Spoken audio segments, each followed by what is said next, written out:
എമ്പുരാൻ എന്ന പേര് കേട്ട് ഏതോ തമ്പുരാന്റെ കഥയാണെന്ന് കരുതിയവരുണ്ടോ? എന്നാൽ തെറ്റി. അതൊരു ഓർമ്മപ്പെടുത്തലാണ്. ചരിത്രം മറച്ചുപിടുക്കാനുള്ളതോ വളച്ചൊടിക്കാനോ ഉള്ളതല്ലെന്ന ഓർമ്മപ്പെടുത്തൽ. അതുകൊണ്ടാണ് എമ്പുരാൻ ചിലരെ അസ്വസ്ഥപ്പെടുത്തുന്നത്. ചിലരല്ല, സംഘപരിവാറുകാർ. അക്കൂട്ടരെ അസ്വസ്ഥപ്പെടുത്തുന്നത് സ്വാഭാവികം മാത്രം. എമ്പുരാൻ പുറത്തിട്ടത് പതിറ്റാണ്ടുകൾക്ക് മുമ്പുള്ള ഹിന്ദുത്വ ഭീകരതയുടെ ചരിത്രമാണ്.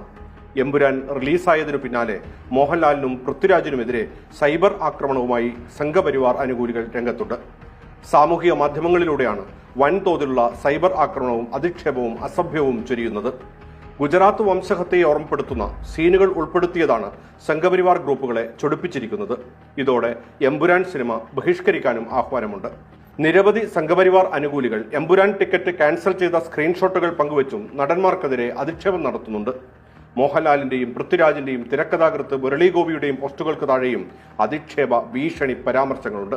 ചിത്രം തിയേറ്ററുകളിൽ എത്തിയതിന് പിന്നാലെ താങ്ക് യു ഓൾ എന്ന പൃഥ്വിരാജിന്റെയും മോഹൻലാലിന്റെയും ഫേസ്ബുക്ക് പോസ്റ്റിന് താഴെയാണ് സൈബർ ആക്രമണം തുടക്കമിട്ടത്. രാജപ്പനും മോഹൻലാലും അണിയറ പ്രവർത്തകരും ഭാരതത്തിലെ ഹൈന്ദവരുടെ ക്ഷമയെയും സഹനശക്തിയെയും വീണ്ടും പരീക്ഷിക്കുകയാണ് എന്നൊക്കെയാണ് കമന്റ്. ജിഹാദികളുടെ പണത്തിനു കീഴെ പറക്കുന്ന കടലാസ് പരുന്തായി മോഹൻലാൽ എങ്ങനെ മാറി എന്നത് ചിന്തിക്കേണ്ട വിഷയമാണ്. ജിഹാദികളെ ഓർക്കുക, നിങ്ങൾ നരകത്തിലെ വിറകുകൊള്ളികൊണ്ടാണ് തലചൊറിഞ്ഞിരിക്കുന്നതെന്നും കുറിച്ചവരുണ്ട്. ബാബു ബജ്രംഗി എന്ന ഭീകരനെ ചരിത്രബോധമുള്ളവർ മറക്കില്ല.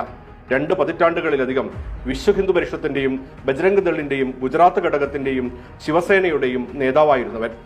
2007 തെഹൽക്ക ജേണൽ നടത്തിയ ഒളി ക്യാമറ ഓപ്പറേഷൻ നാം മറക്കില്ല. ആ ഓപ്പറേഷനിലൂടെ പുറത്തായ ബജ്രംഗിയുടെ ഭീകരമുഖം ഇന്ത്യ കണ്ടതാണ്. ആ മുഖമാണിന്ന് എമ്പുരാൻ സിനിമയിലൂടെ ലോകത്തിന്റെ വിവിധ ഭാഗങ്ങളിലുള്ള ലക്ഷക്കണക്കിന് ജനങ്ങൾ കണ്ടുകൊണ്ടിരിക്കുന്നെന്ന് പറയുന്നവരുണ്ട്.